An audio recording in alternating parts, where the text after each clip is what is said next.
Indonesia, sebagai negara kepulauan terbesar dengan garis pantai terpanjang nomor 4 di dunia, memiliki laut dengan berbagai macam kekayaan alam di dalamnya. Luas laut Indonesia mencapai 5,8 juta kilometer persegi, serta didukung dengan kekayaan hayati dari terumbu karang dan mangrove. Bahkan hingga saat ini, sekitar 80% potensi kekayaan Indonesia belum terjamah. Potensi maritim Indonesia mampu menghasilkan sampai 1,2 triliun US dollar per tahun dan mampu menyerap 40 juta tenaga kerja, dan ini baru dari sektor perikanan. Keindahan alam seperti Raja Ampat ataupun kekayaan tambang di dalam lautnya memikat banyak orang sampai jutaan untuk mencari kekayaan tersebut dan berlibur di negeri kita ini. Belum lagi jika kita mengetahui berbagai hewan unik yang hanya ada di Indonesia, seperti hiu atau ikan pari.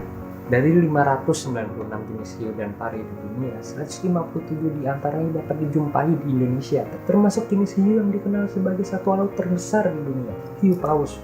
Laut Indonesia juga memiliki 6 dari 7 penyu yang di lautan Indonesia, termasuk diantaranya penyu belimbing. Dari sekitar 87 mamalia laut di dunia, sebanyak 32 mamalia laut dijumpai di Indonesia, termasuk paus biru yang saat ini berstatus terancam punah. Lautan Indonesia sendiri memiliki habitat terumbu karang dengan tingkat keanekaragaman hayati tertinggi di dunia. Terumbu karang memiliki perannya untuk menjaga habitat dan organisme laut. Dari 132 jenis ikan yang bernilai ekonomi di Indonesia, 32 jenis diantaranya hidup di terumbu karang. Dan terumbu karang yang sehat dapat menghasilkan 3-10 ton ikan per kilometer persegi per tahun.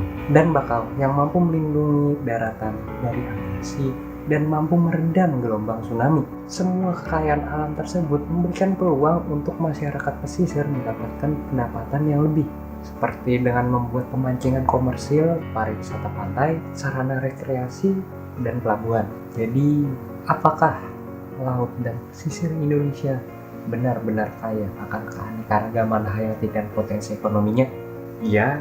Apakah itu bagus? Tentu saja. Tapi untuk berapa lama? Ilmuwan dari CRTR memprediksi kerusakan ekosistem laut di mana manusia adalah penyebab utamanya. Jika kita mendirikan permukiman penduduk dengan asal-asalan akan menyebabkan naiknya permukaan air laut, pengasaman laut, polusi air laut dari limbah rumah tangga penduduk tersebut. Atau yang lebih parah lagi, dari limbah pabrik di sekitarnya. Pada akhirnya merusak terumbu karang yang mengancam makhluk yang hidup di daerah tersebut. Selain itu, penebangan mangrove atau bakau secara brutal untuk menjadikan wilayah tersebut menjadi wilayah pantai wisata bisa memberikan masalah baru kepada kehidupan manusianya juga dan ekosistem pesisir itu sendiri.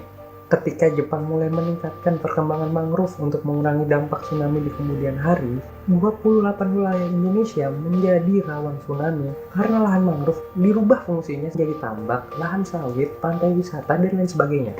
Dan mangrove ini yang harus kita perhatikan lebih banyak lagi karena kita tahu bahwa laut dan pesisiran itu memiliki keterikatan yang sangat kuat. Beruntungnya kita, beberapa kelompok orang telah berkontribusi untuk menjaga mangrove agar tetap dalam keadaan yang terbaik, seperti yang dilakukan oleh kelompok studi ekosistem mangrove Teluk Awur atau disingkat Semat. Selain melakukan penanaman, konservasi, dan rehabilitasi, mereka juga meningkatkan kualitas hidup ekonomi masyarakat pesisir tersebut dengan melatih para penduduk untuk memproduksi cemilan berbahan dasar mangrove. Ada juga Luhut Sri Yuliani yang memperkenalkan batik berpola mangrove yang menggunakan mangrove sebagai bahan pewarnanya. Setelah kita tahu berbagai macam potensi keuntungan yang ada di laut dan pesisir Indonesia, serta apa saja permasalahan yang kita hadapi selanjutnya, mungkin pertanyaan yang tepat kita tanyakan bukanlah apakah laut dan pesisir Indonesia benar-benar kaya, akan tetapi apa yang bisa kita lakukan untuk mencintai laut dan pesisir di Indonesia.